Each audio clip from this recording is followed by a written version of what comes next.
রাজাকার শব্দটা প্রকাণ্ড একটা গালি, যাকে তাকে দেবেন না। আমার ছাত্রছাত্রী, আমাদের মেয়ে ছাত্রছাত্রীদের উপর যে লাঞ্ছনা হয়েছে, তার বিচার বিধাতা করবেন। তার বিচারের জন্য আমরা নেমেছি। তার কাছে বিচার চাবো। কোথায় বিচার চাবো? আমরা ঘৃণা জানাই।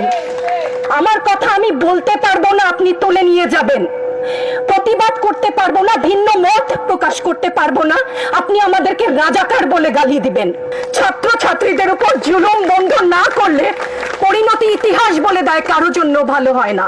এখন আমাদের সাথে আমাদের প্রিয় সহকর্মী চৌধুরী সাইমা ফেরদৌস, আমাদের ইনস্টিটিউট অফ বিজনেস অ্যাডমিনিস্ট্রেশন থেকে, উনি সংক্ষেপে তার অনুভূতিটি বলবেন। আসসালামু আলাইকুম সবাইকে। আমার বলবার অনেক কিছু আছে, সংক্ষিপ্ত করার কথা আমি খেই হারাচ্ছি। আমি কোনটা বলবো আর কোনটা বলবো না, সেটা আমার ঘৃণা। আজকে আমার কিছু প্রশ্ন আছে সবার কাছে, দেশবাসীর কাছে তো করবো না, যাদের কাছে করবার তারা বুঝে নিবেন। আমি ইতিহাসের শিক্ষক না, কিন্তু ইতিহাস জেনে বড় হয়েছি। আমার জন্ম ৭১-এর পরে, কিন্তু বই খাতা থেকে সরাসরি যুদ্ধে, ভাষা আন্দোলনে যারা অংশগ্রহণ করেছিলেন তাদের কাছ থেকে শোনা শিক্ষা থেকে জানি মুক্তিযুদ্ধের চেতনা কি, ভাষা আন্দোলনের চেতনা কি ছিল। মুখের ভাষা বাংলা বলতে পারি, সেই জন্য বোধহয় ভাষা আন্দোলনের শহীদরা শহীদ হননি। আমার কথা আমি বলতে পারবো না, আপনি তুলে নিয়ে যাবেন। প্রতিবাদ করতে পারবো না, ভিন্ন মত প্রকাশ করতে পারবো না, আপনি আমাদেরকে রাজাকার বলে গালি দিবেন। রাজাকার শব্দটা প্রকাণ্ড একটা গালি, যাকে তাকে দেবেন না। আমি অনুরোধ করছি না, আপনাদেরকে বলে দিচ্ছি।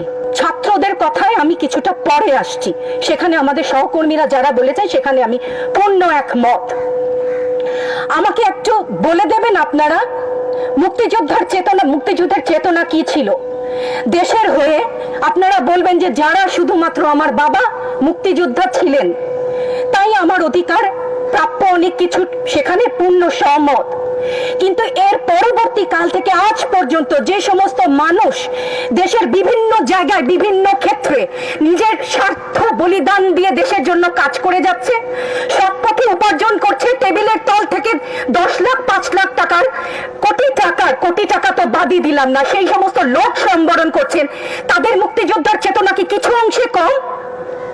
সেই প্রতিবাদ করলে আপনি আমাদেরকে বলবেন রাজাকার। রাজাকারের বাচ্চা, এটা প্রকাণ্ড গালি, যত্রতত্র দেবেন না। আর আমার ছাত্র ছাত্রীদের গায়ে গুলি কেন? আমি এখানে কেন দাঁড়িয়েছি, কেন আজকে কথা বলছি? কারণ আমি মানুষ, আমি শিক্ষিত একজন মানুষ, আপাদমস্তক ভাবে যাকে শিক্ষা বলেন। সেখানে আমি জানি মুক্তিযোদ্ধার চেতনা যদি কিছু আমার ভেতরে বিদ্যমান থাকে, আমি জানি অন্যায়ের প্রতিবাদ করতে হবে। বিচার চাই না বলেছেন, আমিও একমত। কার কাছে বিচার চাবো? কোথায় বিচার চাবো? আমরা ঘৃণা জানাই। আমার ছাত্রদের গায়ে আমি সারা রাত ঘুমাতে পারি না, তাই এসছি যে আজকে যদি কিছু বলে যাই এক পলক ঘুমাতে পারি। যেই বাবা মার বুকটা খালি হয়ে গেছে, তাদের ঘরে কি চলে, কোথায় আছে তারা, কিভাবে আছে? আমার ছাত্রছাত্রী, আমাদের মেয়ে ছাত্রছাত্রীদের উপর যে লাঞ্ছনা হয়েছে, তার বিচার বিধাতা করবেন। তার বিচারের জন্য আমরা নেমেছি।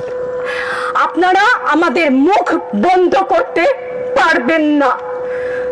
মুক্তিযুদ্ধের চেতনা থেকে জানি, আমরা জন্মেছি একবার, মরবো একবার। ভয় দেখাবেন না। ছাত্র ছাত্রীদের উপর জুলুম বন্ধ না করলে পরিণতি ইতিহাস বলে দেয় কারো জন্য ভালো হয় না।